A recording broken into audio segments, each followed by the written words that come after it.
एक दिन एक लड़की सैनिटरी नैपकिन खरीदने गई। जब भुगतान करने का समय आया तो उसे पता चला कि उसके पास कुछ पैसे कम हैं। शर्मिंदगी की वजह से वह सामान वापस रखने ही वाली थी कि तभी उसके पीछे खड़े एक लड़के ने 2 कोल्ड ड्रिंक काउंटर पर रखी और कहा, इन सब का बिल मैं दे देता हूँ। लड़की हैरान रह गई। वह जल्दी से उसके पीछे भागी और बोली, सुनिए, मेरा नाम ये है, क्या मैं आपका कॉन्टैक्ट नंबर ले सकती हूँ? मैं आपके पैसे वापस करना चाहती हूँ। लेकिन लड़के ने मुस्कुराकर कहा, कोई जरूरत नहीं, इसे एक छोटी सी मदद समझ लो। इतना कहकर वह अपनी लग्जरी कार में बैठकर चला गया। तब लड़की को पता चला कि वह एक बहुत अमीर और मशहूर परिवार का बेटा है। उसने कभी नहीं सोचा था कि एक दिन वह उसी लड़की से प्यार करने लगेगी।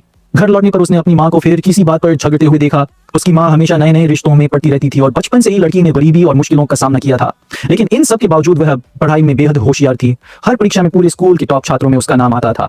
एक दिन क्लास में लड़की के दोस्त ने कहा, भाई कोई ये है स्कूल की टॉप स्टूडेंट्स में से एक। लड़की ने उसे देखा और कहा, ओ तो तुम हो। लड़की को थोड़ा दुख हुआ कि उसे उसका नाम याद नहीं था, लेकिन उसने खुद को समझा लिया। पढ़ाई में दोनों के बीच बस थोड़ा सा फर्क था, लेकिन असल जिंदगी में उनकी दुनिया बिल्कुल अलग थी। कुछ दिनों बाद लड़की की हेयर बैंड टूट गई। वह परेशान बैठी थी कि तभी एक हाथ उसके सामने आया। ये लो, उसने ऊपर देखा, सामने वही लड़का था। उसे न सिर्फ उसका नाम याद था बल्कि उसकी पसंद की छोटी भालू वाली हेयर बैंड भी याद थी। अब लड़की के मन में एक सवाल उठने लगा, क्या वह मुझे पसंद करता है? धीरे धीरे दोनों साथ पढ़ने लगे। एक दिन लड़की ने कहा, तुम बहुत टैलेंटेड हो, लेकिन खुद पर जरूरत से ज्यादा दबाव डालती हो, अपने ऊपर भरोसा रखो। बातों बातों में लड़की ने अपनी जिंदगी की सारी परेशानियां उसे बता दी।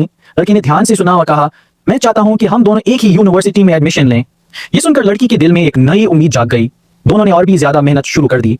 कॉलेज में दाखिले का समय आया तो लड़की की माँ चाहती थी कि वह ऐसी यूनिवर्सिटी में जाए जहां पूरी स्कॉलरशिप मिले, लेकिन यह सुनकर लड़का नाराज हो गया। तुम इससे कहीं बेहतर यूनिवर्सिटी में जा सकती हो, फिर ऐसा क्यों कर रही हो? लड़की ने धीरे से कहा, हम दोनों अलग दुनिया के लोग हैं। यह सुनकर लड़का भावुक हो गया। दुनिया में कोई भी दो लोग एक जैसे नहीं होते, तुम हमेशा डरकर पीछे क्यों हट जाती हो? लड़की चुप रही। तभी लड़का अचानक बोल पड़ा, क्योंकि मैं तुमसे प्यार करता हूँ, बहुत प्यार करता हूँ। यह सुनकर लड़की कुछ पल के लिए स्तब्ध रह गई। फिर उसने धीरे से पूछा, लेकिन क्यों? लड़की ने मुस्कुराकर जवाब दिया, मुझे खुद नहीं पता, बस जब तुम मेरे साथ होती हो तो मैं खुश रहता हूँ, शायद यही प्यार है। फिर उसने हिम्मत जुटाकर पूछा, क्या तुम मेरी गर्लफ्रेंड बनोगी? लड़की के चेहरे पर मुस्कान आ गई। नीचे, ये मेरी जिंदगी का पहला प्रपोजल है और मुझे खुशी है कि ये उसी इंसान ने दिया है जिसे मैं खुद पसंद करती हूँ। ये सुनकर लड़का खुशी से उसे गले लगा लेता है। कुछ समय बाद कॉलेज एंट्रेंस एग्जाम के नतीजे आए। हैरानी की बात यह थी कि दोनों ने 718 अंक हासिल किए। लेकिन अब एक नई समस्या सामने थी। लड़की की माँ उनके रिश्ते के खिलाफ थी और लड़के का परिवार उसे विदेश भेजना चाहता था। क्या उनकी नई नई शुरू हुई मोहब्बत यहीं खत्म हो जाएगी या फिर दोनों हर मुश्किल का सामना करके अपने प्यार को मंजिल तक पहुंचाएंगे? ये जानने के लिए अगला भाग जरूर देखिए। अगर आपको वीडियो पसंद आई हो तो लाइक, शेयर और सब्सक्राइब जरूर करें और ऐसे ही दिल छू लेने वाली कहानियों के लिए कमेंट करना न भूलें।